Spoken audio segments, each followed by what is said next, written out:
Automatic car ஓட்டணும்னா இங்கே பாருங்கள், இந்த பாப்பா ஒரே நாளில் ஓட்டி பழகிடுச்சு. வண்டி எப்படி ஓட்டு தெரியுங்களா? 8 போடுதுங்க இந்த கிரவுண்டில், ஈஸியாக 8 போடுது.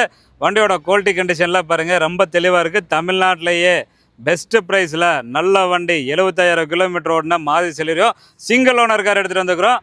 அதுக்கு முன்னாடி நம்ம சேனலை ஃபர்ஸ்ட் டைம் பார்க்குற மாதிரி தான் மறக்காம ஃபாலோ பண்ணுங்க. அப்பதான் இந்த மாதிரி நல்ல குவாலிட்டியான கார் வீடியோஸ் எல்லாம் உடனுக்குடன் உங்க பேஜுக்கு வரும். இப்போ இந்த காரோட டீடைல் பார்க்கறதுக்கு முன்னாடி லேடிஸா இருந்தா உங்களுக்கு ஃபர்ஸ்ட் ப்ரிஃபரன்ஸ்ங்க. நீங்க சீக்கிரம் வந்து இந்த காரோட போங்க. இப்போ இந்த காரோட டீடைல் பத்தி பார்க்கலாம் வாங்க. இந்த கிரவுண்டில் 8 போடுவீங்க, சூப்பராக போடுவீங்க, அதே காட்டிடுவோம். ஸோ வண்டியோட குவாலிட்டி கண்டிஷனில் பார்த்துங்க, நல்ல தெளிவாக இருக்கும். சூப்பரான குவாலிட்டி, நல்ல தெளிவான பீஸு, சிங்கிள் ஓனரு, நல்லா மெயின்டைன் பண்ணிக்கிறாங்க. பாடி லைன்லாம் பாருங்கள், எந்த ஒரு மேஜர் டென்ட்டோ ஸ்க்ராச்சஸோ நீங்கள் பார்க்க முடியாது. மைனர் ஸ்க்ராச்சஸ்ஸு அது 1-2 மைனராக தெரியும். டயர் கண்டிஷன்லாம் பார்த்தீங்கன்னா ஆல்மோஸ்ட் 70-80% கண்டிஷனில் இருக்கும். இந்த காரோடைய ஆப்ஷன் பார்த்தீங்கன்னா ஃபுல் ஆப்ஷன் காருங்க.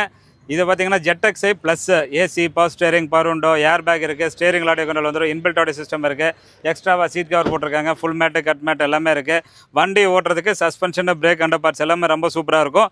யார் வேணால் என்னை நம்பி வாங்க. வண்டி நம்ம ஃபாலோவர்ஸுக்கு தகுந்த மாதிரி நல்ல தெளிவான பீஸு. யார் எடுத்துகிட்டு போனீங்கனாலும் வண்டியோட குறை யாரும் சொல்ல மாட்டீங்க. இன்ஜின் பீட்டு ரொம்ப தெளிவாக இருக்கும். ஓட்டுறதுக்கு ரேட்லிங் நாய்ஸோ, வைப்ரேஷனோ, சஸ்பென்ஷன் சவுண்டு அந்த மாதிரிலாம் எதுவுமே கிடையாது. ஒரு பர்ஃபெக்டான கண்டிஷனில் இந்த கார் வாங்கணும். இந்த காரை பாருங்கள், இந்த காரோடைய மொத்த ரேட்டு வெறும் 3,56,000 கிடைக்கும். ரேட்டு கம்மியாக கிடைக்கும், ஆனால் குவாலிட்டி இருக்காது. நீங்கள் எடுத்திங்கன்னா நிறைய சர்வீஸு, நிறைய எக்ஸ்பென்ஸ் பண்ணுற மாதிரி இருக்கும். இந்த கார் எடுத்திங்கன்னா பைசா செலவு இல்லாமல் அப்படியே எடுத்து ஓட்டலாம். நம்பி வாங்க, கார் எடுத்துகிட்டு போங்க. லக்குன்னு ஜெயிப்போம், ரைட்?